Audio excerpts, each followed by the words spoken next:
This episode of The Nursing Home Operator, I talked to Kyle Griffitts. And if you are ever wondering what it's like to have a football coach as a nursing home administrator, look no further than this episode, because Kyle Griffitts is motivational.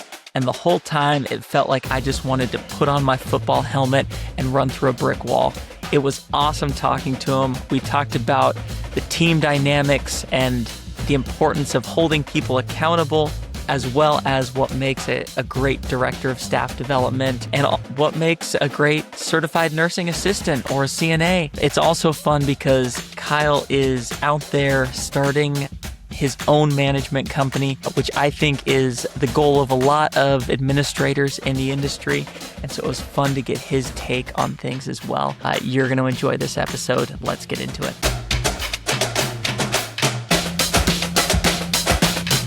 Well, first off, thanks for being on the show. We are officially live at this moment. I try and do like a little bit of prep work beforehand, right? Just so I kind of have an idea of who the guest is, kind of the questions and route I want to take.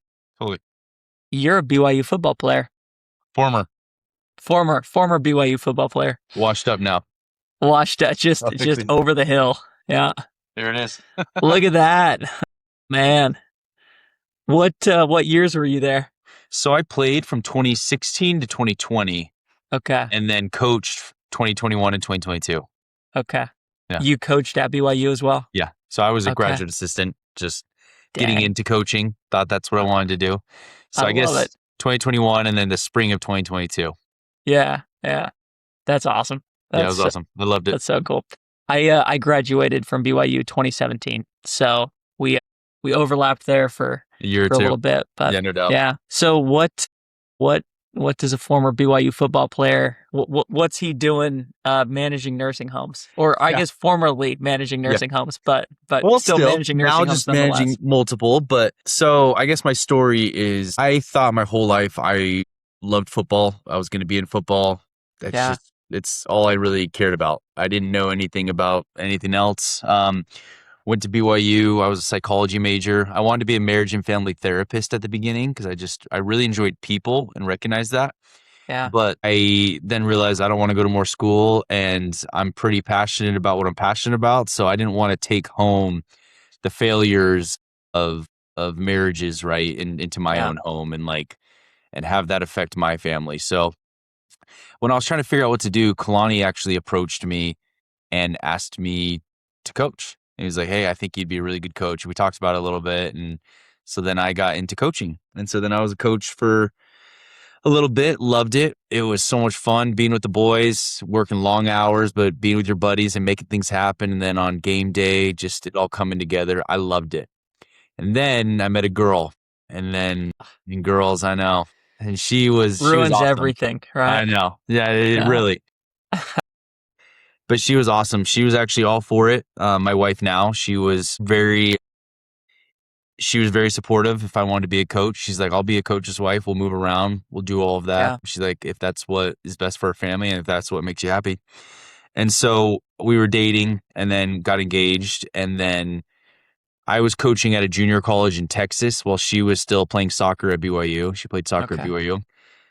And so I was coaching in Tyler and doing all that. And then I was like, you know what? At that point, before that, there was no girl. So I just loved being with the guys and it was tons of fun.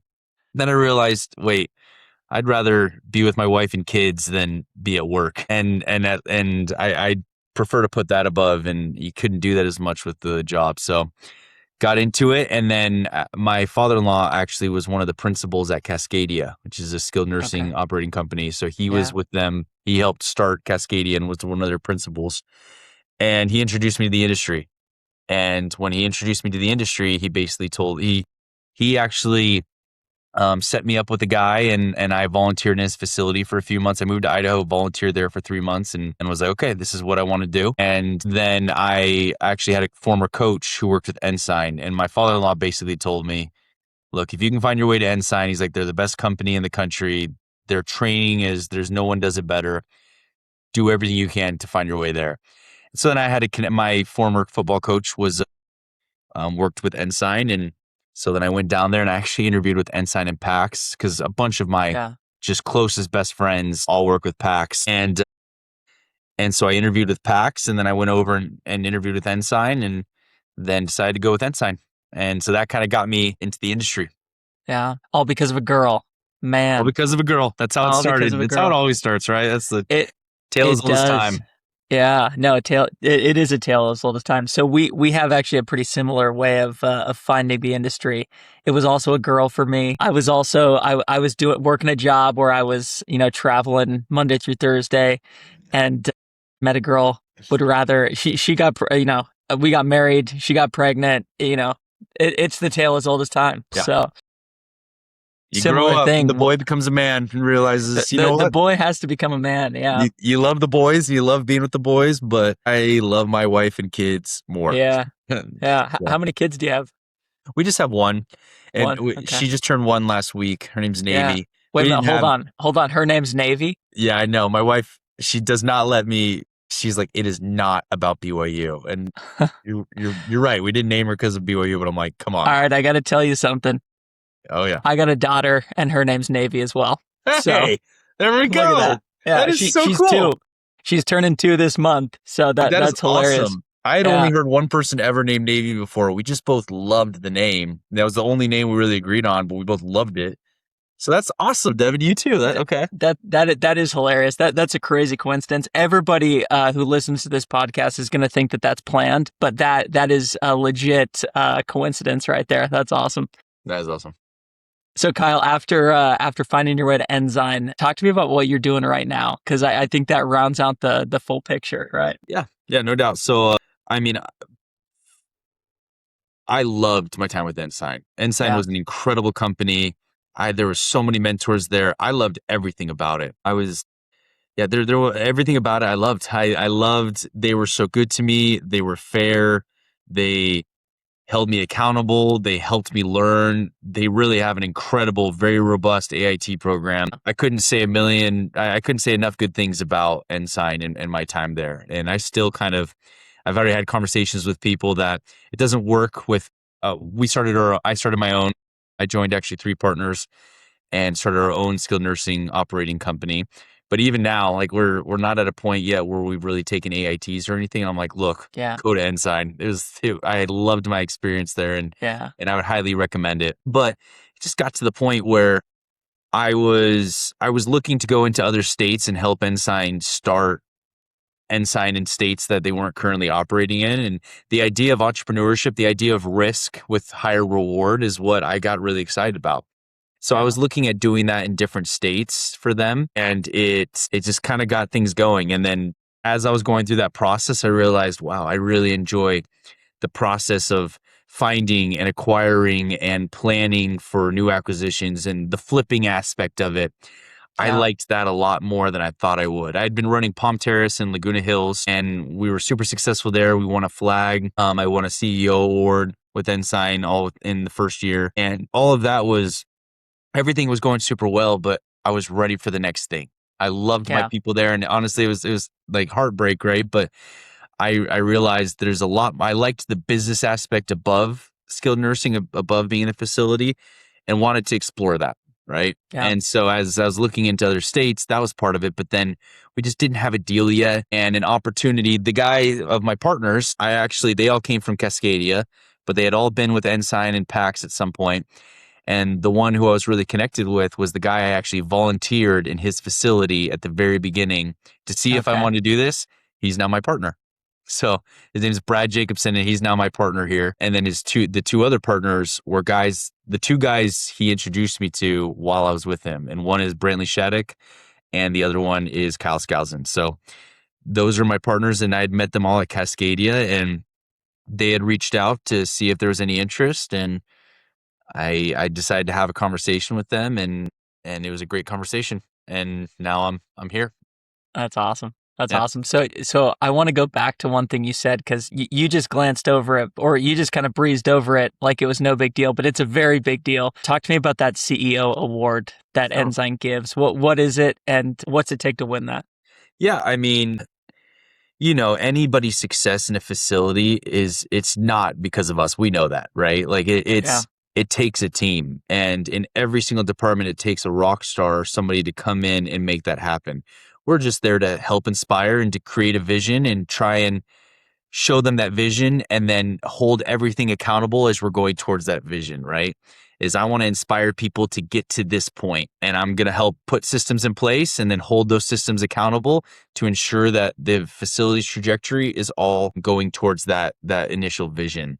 So that's how I won the CEO. It's a really cool award with Ensign where it's given to, there's certain objective and subjective criteria. You have to hit certain financial, cultural, and clinical outcomes in order to be eligible for it. And then there's a subjective piece of, okay, is this person a good partner? Ensign really preaches being a partner and helping others. And is this person actually a good partner? What have they done for the company, for their cluster, for their market? How do they handle themselves? Are they a good representation of Catholico, right? And which is their core values. And after you pass the objective criteria and the subjective, where other CEOs or COOs, which they give to directors of nursing, if they're all in agreement, it goes up to another level, right?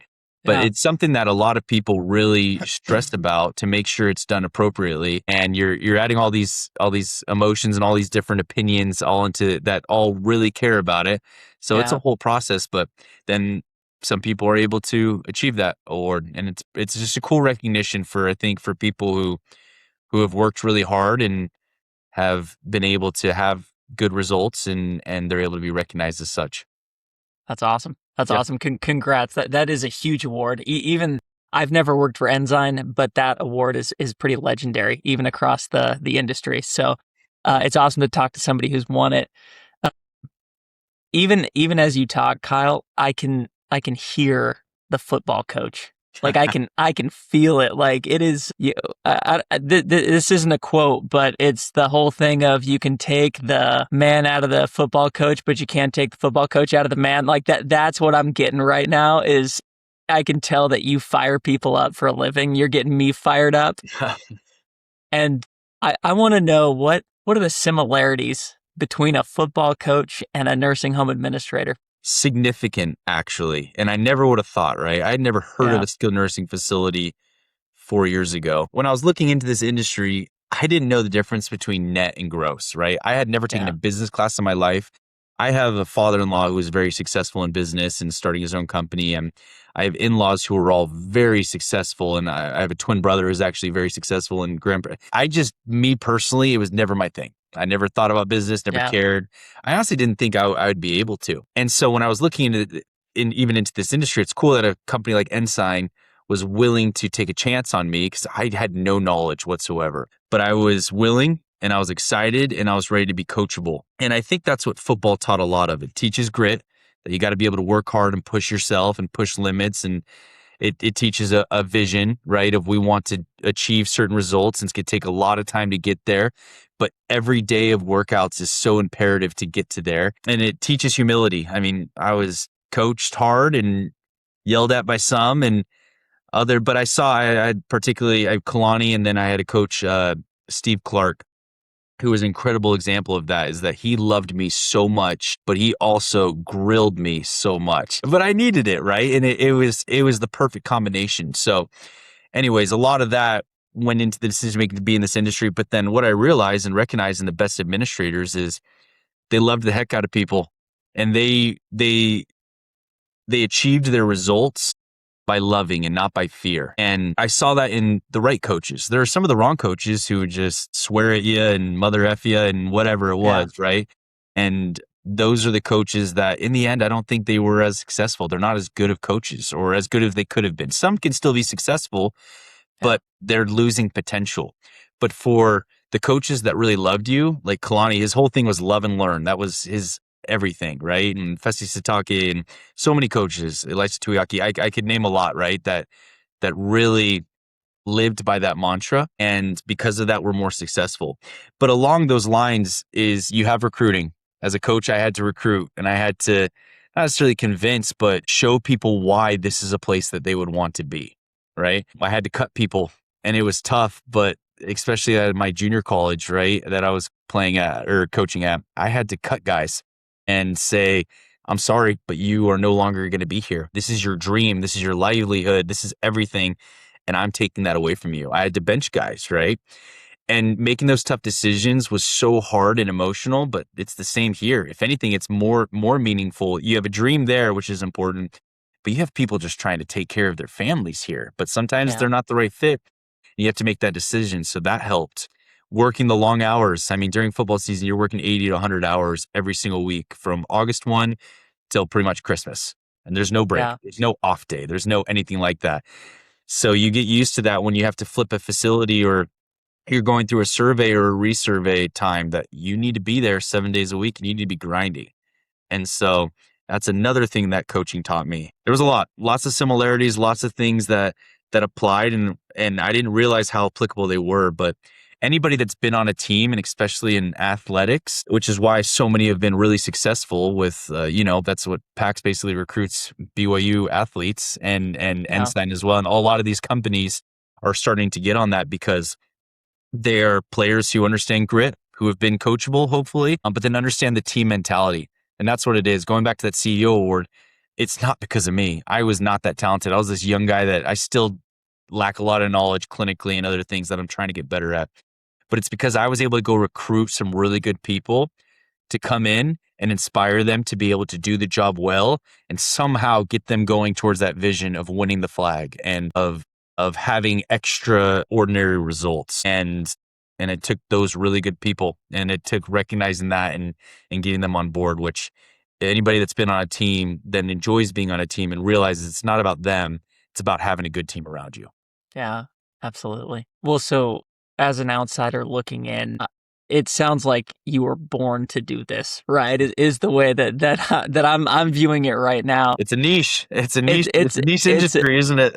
It is. Yeah, it is. But like, I felt the same way when I found skilled nursing. It felt like I finally, found the place that I wanted to, make a career and that sort of thing. Well, just because I'm curious, right? And it looks like you from the get-go saw a lot of success. What was it at the beginning that just surprised you about skilled nursing, about running a nursing home? Like, I've got to believe that there's been a hero arc, right, of gaining that knowledge and that sort of thing. What was it at the beginning that gave you a hard time?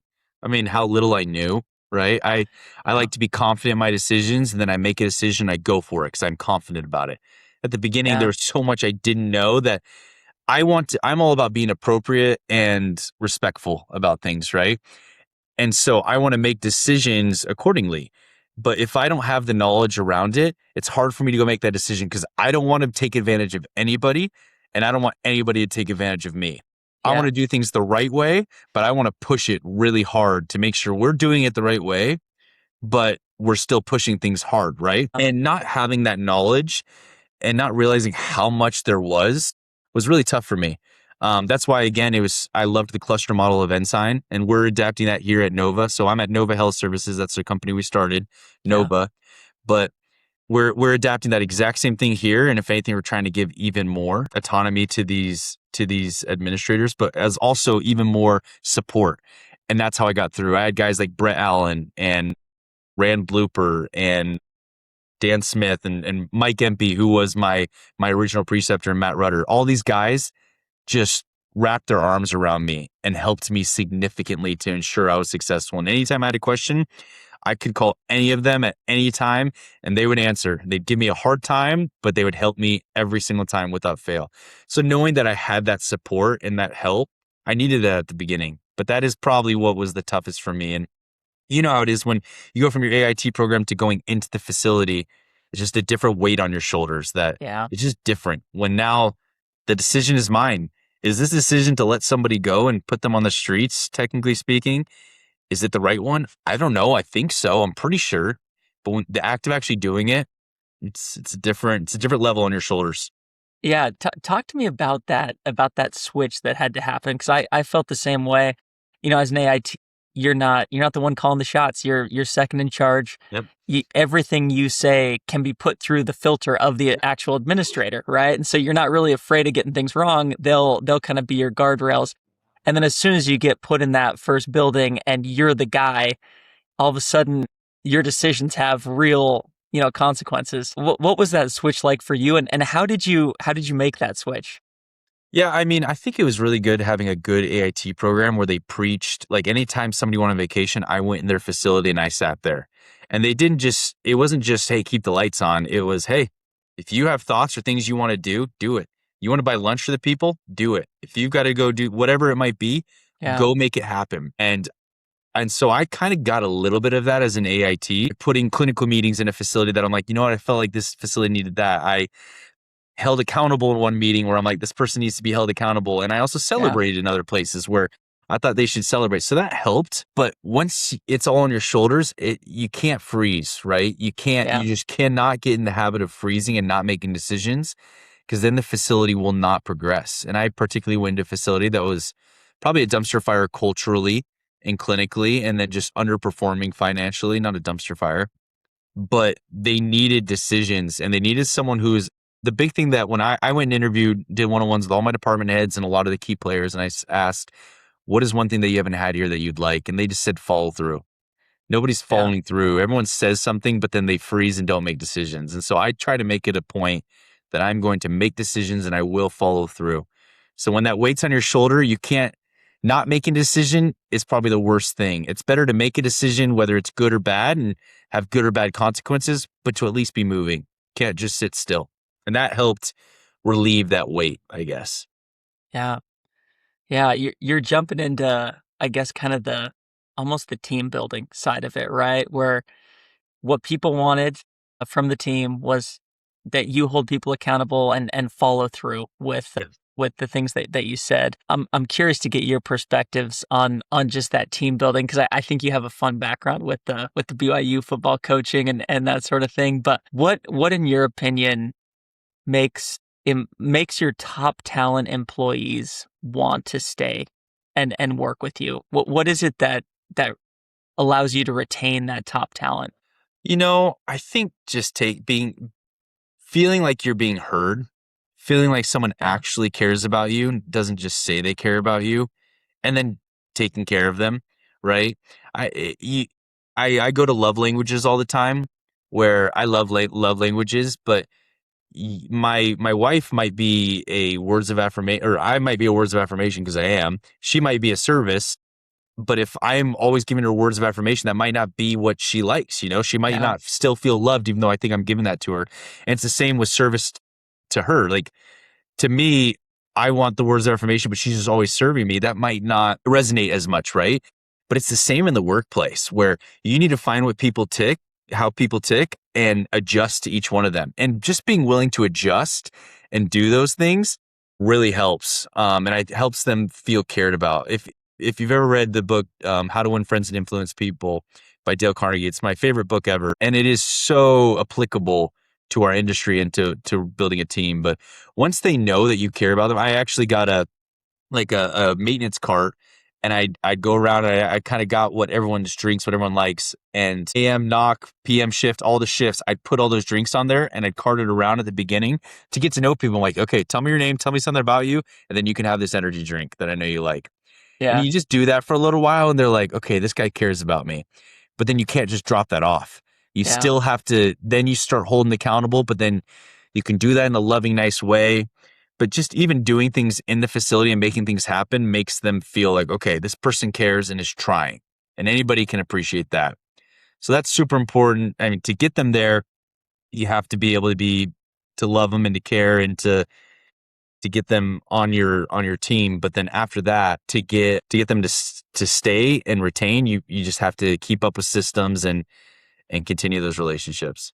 Let's get a couple questions because it sounds like you you not only like lead people, but you really try to get to know them. I think is kind of what's coming across here, and I think that that's an attribute and characteristic with administrators that sometimes doesn't quite show up, right? And in your opinion, what's the most stressful part about working in a nursing home?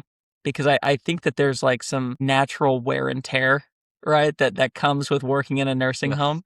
And I think a lot of times we deal with our employee or even us dealing with some burnout. Yeah. And so I guess what's the most stressful part for you and also for the staff that you manage? I feel like I'm a doer in a lot of ways where I just want to do or I want to. And so not being able to control some things, as in control the controllables, right? Like I can control how I treat somebody, but I can't necessarily control how they treat me. But in the sense of kind of regulatory, and then as well, sometimes, yeah, staff and family members, like regulatory, because sometimes it's just not fair. Sometimes, honestly, they aren't fair. They're just Yeah. they get a certain way and they get emotional and they just want to hurt you and they're going to hurt you. And I saw that happen at my facility, a facility that was working so hard, doing everything right, having a great survey. And then one of my employees just had a little stink and with one of them. And then next thing you know, everything's turned on us and we're just hammered. And I'm like, why? Like, that's just not, it was super frustrating to me, and that we deserve so much better than that. And then they had to go Yeah. stretch to just hurt us. And I did not, that still to this day honestly bothers me, but it hurts me for the facility, a facility that was trying so hard and then they want to do that. But then also the employees that you teach and you love and you take care of, and then they just don't care about the job, or they don't care Yeah. enough to take that teaching and to do it right. And then there's a negative outcome with the resident. That's not okay. The third thing is family members. When you're doing everything you can and they have unrealistic expectations maybe, and you're going above and beyond and doing everything, but they don't realize how much they just don't realize how much we actually care and what all we're doing, and just call us lazy or think we don't care when we really do care. Right. Yeah. So I guess the hardest part for me is the inconsistencies of people, and how people are so quick to throw people under the bus or be a victim and blame without Yeah. seeing the bigger picture, and not, yeah, I'm all about justice and mercy, but just something that's fair. It's not just the Yeah. fairness, the lack of fairness sometimes really bothers me. Yeah. How do you keep people optimistic during those times? I think a lot of it comes from not necessarily me, but having department heads and especially a director of nursing. My director of nursing was amazing that we hired, and we actually hired her during our first survey. And she was a game changer to our entire facility. Her name's Sarah Cormier. But it's really putting that focus on your department heads. Like I can only do so much, but my director of staff development for CNAs, she can have a lot more influence on them. My dietary supervisor on the dietary staff, you name it. But it's ensuring that you have the right people in those departments that can say, "Hey, I got your back. Let's do this." And they can more than me really inspire them and keep them going. I think a big Yeah. part for me too is I really wear my emotions on my sleeve, and Hmm. I can't.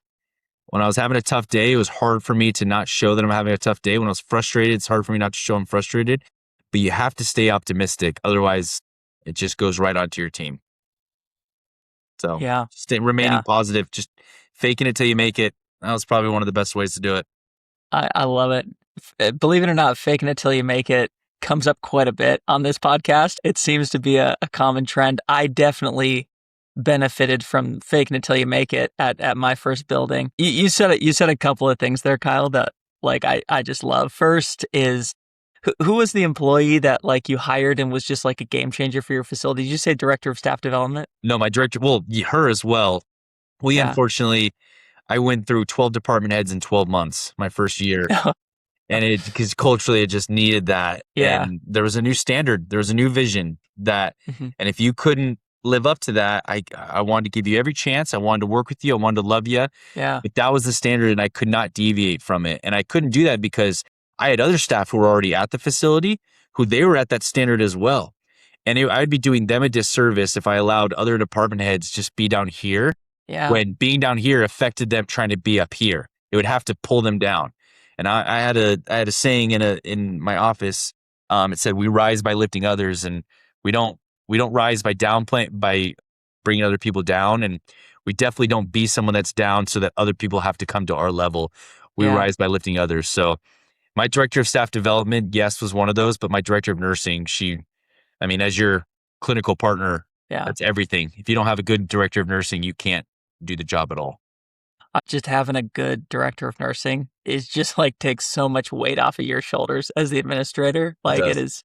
it's just so nice. But something I've been getting super just stoked about recently is I love the idea that a single person can enact a huge amount of change at the facility. And when you were talking about, bringing in a game changer at your facility, I'm over here thinking about how I operate, right? And I'm currently in a building. And so I just love the idea that you can bring in one person and they just crush it, right? They absolutely change the culture for Yep. that whole department, right? And if it's the director of nursing, that's a big department, right? That's like a lot of people report up to the director of nursing. That's a huge impact on your facility. And so hearing you say that it gets me fired up. There's been a couple of times when you were talking that I thought to myself, man, I could just like pound my chest right now because I'm like I love it, but I also didn't want to mess up the audio, so I did not do that. But I might be overly passionate about some of this, but I'm passionate about people. I'm passionate about taking care of people. That's why in our company, right at Nova, we're huge on clinical, cultural, and financial, as a lot are. yeah, But yeah, an emphasis on if we take care of the culture, get agency out of any of our facilities and take care of our people. And we take care of them by setting goals. And then whenever they achieve them, we celebrate. But yeah, that's how if we're able to enhance the culture, then they are able to take better care of our patients. Taking better care of our patients provides better clinical outcomes. So if you take care of the culture and the clinical, it'll automatically translate to financial if you have the yeah, right leader. Some people can just sit there and just enjoy that. But if you can have the right leader that can get them to do that while also doing hard things and growing the financial, you have a flag flying facility. You're doing things the right way. And we're super big on that here. But yeah, it all starts with the people. Everything starts yeah. with the people. I want to dig into that because I think that I hear that quite a bit of every aspect of the facility kind of plays off of each other, right? You said it. If you've got good financial outcomes, you're able to hire the right people, pay them well. They produce good clinical outcomes that, produce good cultural outcomes, and then it just all keeps flowing back into each other, right? You mentioned starting with the people. I mean, you have a history of kind of being a turnaround artist. And I think a lot of administrators, especially for their first buildings, find themselves getting put into a turnaround situation. When you first enter into a building, and let's put a timeline in it. Let's say it's the first month of you getting into a building.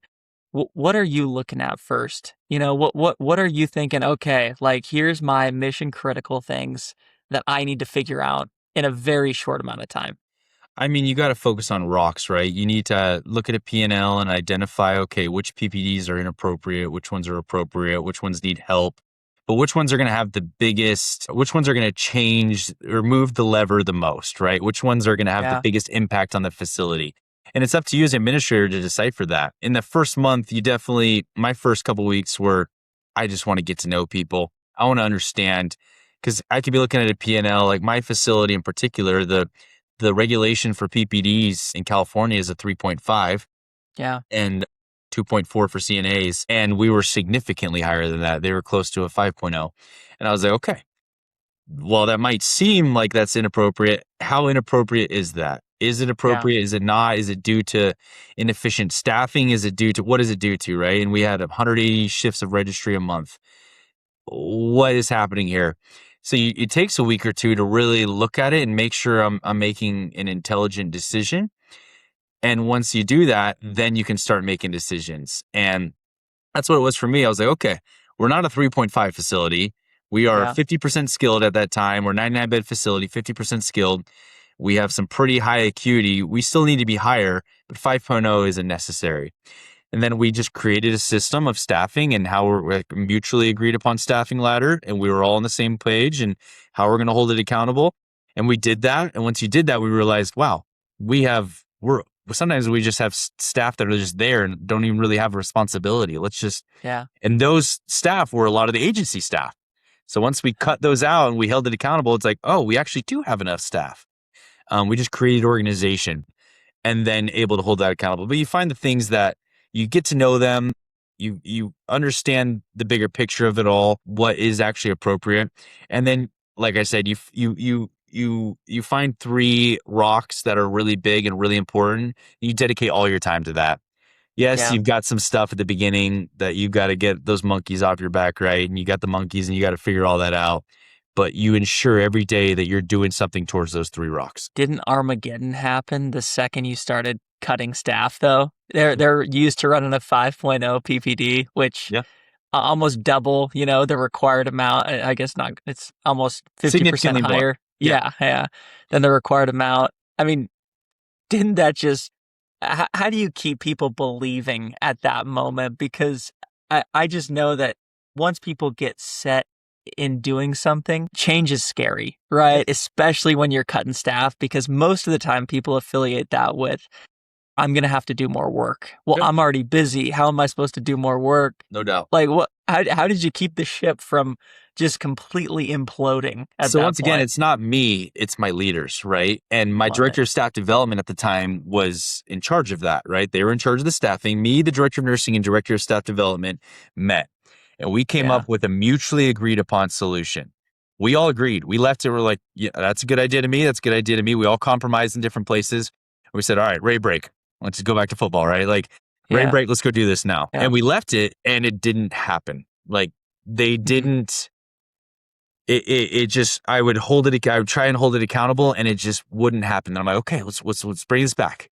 Let's do this. All right. We're all good. Everyone's good. Yes. We created the system. We identified the owner. All right. I'm going to hold it accountable. Ray break. We Yeah. broke and it didn't happen again. Right. Yeah. So that person didn't have our back, didn't fully buy into the system. So we had to find someone else. And once we got the right person, that it actually took me, I went through, this was the third DSD was finally the DSD that made it happen. And she was just a game changer. After that, it was all over. Didn't matter. We were going through some of these issues and we had staff complaining. But once we had someone who agreed and really bought into the vision, Yeah. it wasn't anymore the leader and them against me. It was me and the leader agreeing and coming together. And whenever they went to either one of us, we both agreed with each other and had each other's backs. So Yeah. that's what happened, was having just the person that was with them that understood this is appropriate and let me kind of mitigate these issues. But a big part of it as well was we showed them, hey, we don't actually need this. You can do this. Sometimes you gotta let them try and swim. Or you gotta let somebody like try it out. Because if you're just thinking about it or just seeing it, you're like, oh my gosh, that sounds too scary. I could never do that. Then you try and you're like, oh, it wasn't actually that bad. And I think it's the same in this industry. Sometimes if it is truly appropriate, they realize, oh wow, I can do this. And then it's the best feeling in the world. You do something hard and you go home, you put your head on the pillow and you can sleep all right because you know, wow, I just had a good day where I just did hard things. It sounds like you have a lot of experience hiring DSDs or director of staff development, because it sounds like you had to go through a couple. Got to find the right ones. And that role specifically is so important. A lot of times they oversee the whole CNA program, right? Was that the case at your building as well? Yeah. They were in charge of the CNA Yes, program. What makes a great director of staff development? Not all of them, but a lot of CNAs that you deal with. I had some incredible CNAs. Some of the most incredible people I've ever met and hardest working were CNAs. But sometimes you have CNAs who that's not them, right? They kind of want to, especially after COVID, I feel we got into where CNAs were paid significantly more than they used to. And so people started doing it for the money, not for the job. Before it was for the job, not the money. The money was just, that was on the side, but they wanted to be a CNA. So you have a lot of people who aren't doing it necessarily the right way.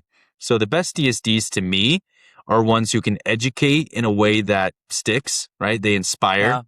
They get inspired. They educate well, clearly, and know how to connect with other people, but then are also just not afraid to hold accountable, because you're going to have to do it a lot. And a CNA job is tough. There's a lot of different things that they have to deal with or think about or worry about.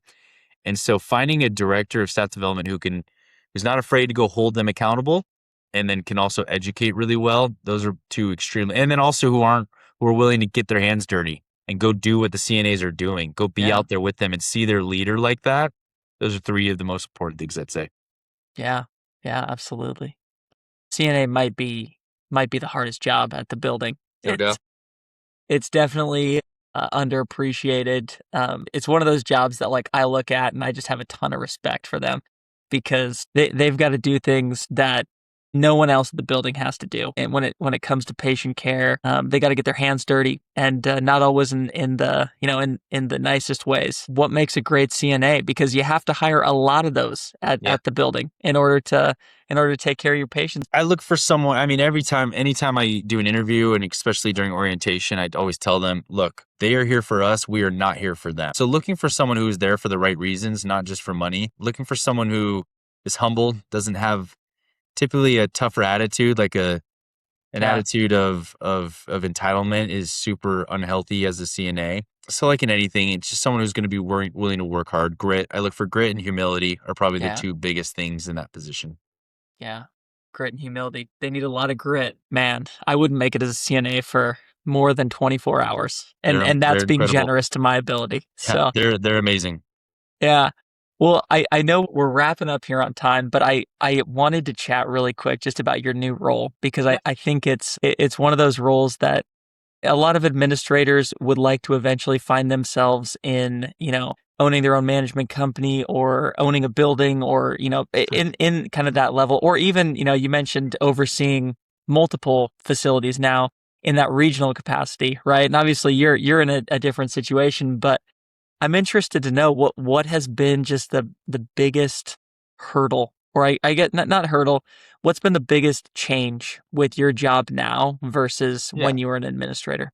I mean, there's a lot. There's two ones that I'll talk about. Is one, I don't get texted nearly as much as I used to, which is kind of nice. Like, I love to help and I love to be a part of things, but I don't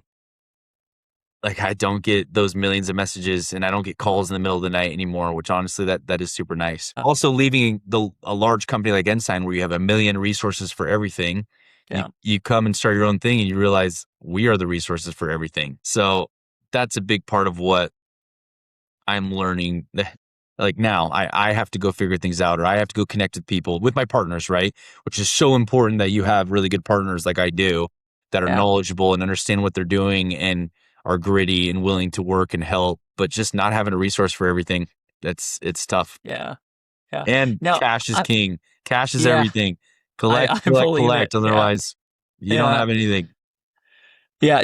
Cash is king, as in, are you like, if you don't have a resource, you're hiring a resource, or is that what you're talking about? I mean, you got to focus. I mean, you got to find clinical, cultural, and financial, someone to own each of those things as we're trying to do the whole thing. So you got to have a head clinical officer, right? A director of nursing services. You've got to have someone that's in charge of your AR and business office, super imperative position. And then you also have to have someone that's in charge of the whole culture of things. And that's where a lot of times we invested early in an HR director / payroll, because we wanted to make sure that we had someone that was over all that. Yeah.